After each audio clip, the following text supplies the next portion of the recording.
안녕하세요. 우영아TV 우영원장입니다. 이번에 제가 가져온 논문은 그 양방향 내시경에 어느 정도 그 안정적인 결과를 내기 위해서는 어느 정도의 케이스가 필요한지에 대한 연구를 다룬 논문입니다.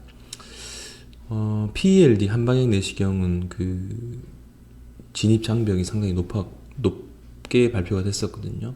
저도 시작하고 꽤 시간이 흘러서 대충 간호를 해보니 한 7, 80케이스 이상을 할 때쯤부터 뭔가 그 만족스러운 결과를 좀 도출했었는데, 양방향 내시경 그거보다는 좀 많이 낮은 거로 이제 대부분 얘기하고 있고, 이에 대한 정확한 수치가 없었는데 아주 흥미롭게 저도 읽고 이제 가져갔습니다. 2022년 4월 29일 양방향 내시경 척추수술 학습 곡선, 물론 카데 워크숍이나 타인의 그런 수술 참관으로 경험을 쌓을 수 있는데, 본인이 직접 하지 않고서는 이에 대한 그런 작은 툴을 알 수가 없죠. 그래서 소개해 보시겠습니다. 이 보존적 치료 실패한 환자들이 수술을 선택할 경우 양방향 내시경을 요새는 많이 붐이 있으니까 선택할 수 있는데, 이 수술의 장점은 시야도 좋고 수술이 유연하고 최소 침수적이고 완전하게 신경 감압하고 회복이 빠르다. 어차피 단점이 없는 수술이죠. 근데 이 반복 작업 횟수 및 그 성공적인 그 수술 결과를 보이기 위해서는 어느 정도 케이스가 좀 필요한지에 대한 연구 논문입니다.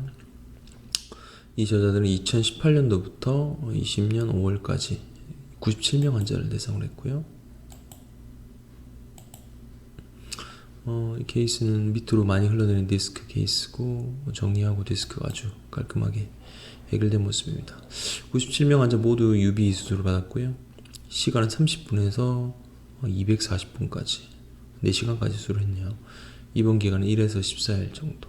합병증은 4케이스 있었는데 경막이 찢어진 경우가 2케이스, 그리고 삼출, 그리고 절맥 융기, 염증 반응이나 재탈출 같은 경우도 이제 한례씩 있었고요. 학습 곡선 보면은 전반적으로 안정기에 접어드는 게 24케이스 시점으로 많이 좀 호전을 보인다. 그래서 임상 비교 보면 초기, 그러니까 수술 시간, 입원, 2단계 비율 등도 이제 수술 후 합병증, 바스 스코어, ODI 스코어 모두 다 차이가 없는데 24케이스 이후부터 안정하게 접어든다고 되어 있습니다. 노리듯이 보시겠습니다. 편측 양문 내시경 UB이죠. 양방향 내시경은 독립적인 채널을 통해서 넓은 시야 및 완전한 감압을 달성할 수 있고, 비만 환자 같은 경우도 상당히 장점이 많은데 개복하지 않고 수술을 간단히 시행할 수 있죠. 이 UB 기술을 사용하면 반대쪽에 있는 척추관이나 추간공도 아주 좋은 시야로 볼 수 있고요. 그리고 PLD는 엑스레이를 상당히 많이 봐야 되는데 그 방사선 사진에 노출될 가능성이 적습니다. 그리고 근육 손상이 적고, 다른 장점은 후관절 손상이 적기 때문에 수술 후 합병증 발생이 상당히 낮고 요통이 적죠. 그래서 그리고 일반 관절경 렌즈 및 개방 척추 기술 수술 기구로 모두 사용할 수 있어서 대부분 병원에서 아주 선호하고 있습니다. 근데 이게 렌즈랑 기구가 양손을 조작해야 되기 때문에 좌우손이 잘 안 맞으면은 이 기구 조작이 좀 불안정할 수 있습니다. 특히 한국 사람들은 이제 왼손, 오른손을 잘 쓰기 때문에 특히나 젓가락질 많이 하고, 또 여기 정형외과 선생님들은 왼손을 이제 수시로 사용하기 때문에 관절경 장비를 사용해 본 경험이 있는 환자들은 대부분 쉽게 적응을 할 수 있고, 이게 사용 경험이 없으면은 특히나 초기 단계 깊이, 방향 이런 것들이 매끄럽지 않을 수 있습니다. 그리고 시야 확보도 어렵을 수 있고요. 그래서 이런 걸로 인해서 양방향 내시경 수술할 때 경막 손상 같은 게 발생할 수 있죠. 그래서 PLD는 학습 곡선이 보통 100케이스 전후라고 얘기하는데 UB는 아까 얘기한 24케이스 정도.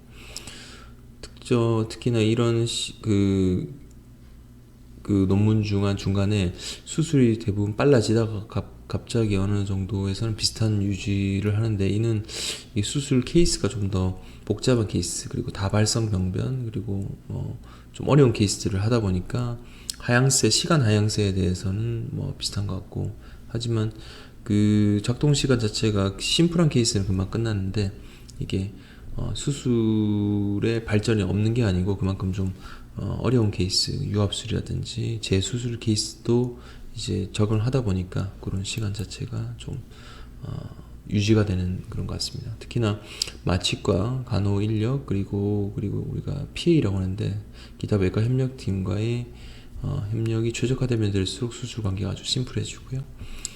50개 곡선에 아까 말씀드린 이후에는 좀 더 숙련됐는데 좀 어려운 케이스에 도전하다 보니까 좀 시간이 증가되는 것 같고, 초기 작용에 적응하려면 24케이스 정도는 좀 필요하다.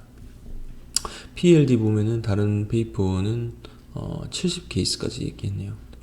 학습 곡선이라는 게 의사가 이제 직접 환자를 경험하고 이에 대해서 아웃컴을 좀 보려면은 양방향 내시경이 상당히 좀 짧은 케이스로 접근할 수 있고, 프로브 뭐 다른 드릴 같은 것도 많이 사용할 수 있기 때문에 마취과에 그리고 적절한 도움을 통해서 시야도 아주 원활할 수 있기 때문에 양방향 내시경 장점이 좀 많은 것 같습니다. 척추 양손을 잘 사용하면은 24케이스보다 좀 더 짧게 들어갈 수 있습니다. 그래서 24건의 학습 곡선을 경험한 후 외과 의사가 일정 수준에 도달할 수 있는 보여주고 수술 시간도 단축되고 결과도 좋다. 저는 10케이스 PLD 하다가 10케이스 이후 한 거를 이제 정리해서 발표한 적이 있었거든요. 그때 16년도였나 그랬었는데 그 당시에 이 양방향 내시경의 장점을 보고 배우고 이렇게 남들과 발표한 내용인데, 지금 생각해보면 상당히 작은 케이스였는데도 크게 무리 없이 진행이 되었던 것 같습니다. 그게 이제 PLD 한방향 내시경에 대한 경험이 어느 정도 많이 도움을 줬다고 볼 수 있겠죠.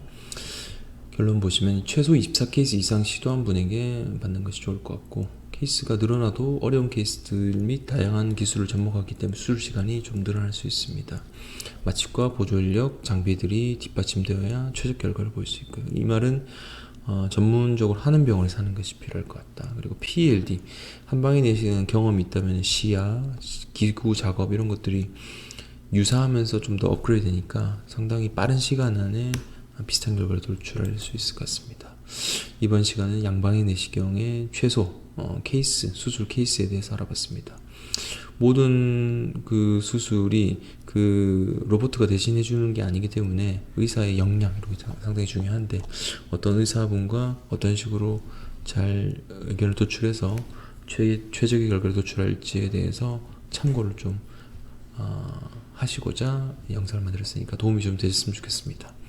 시청해주셔서 감사합니다. 우영아TV 좋아요, 구독, 알림 설정 부탁드리겠습니다. 감사합니다.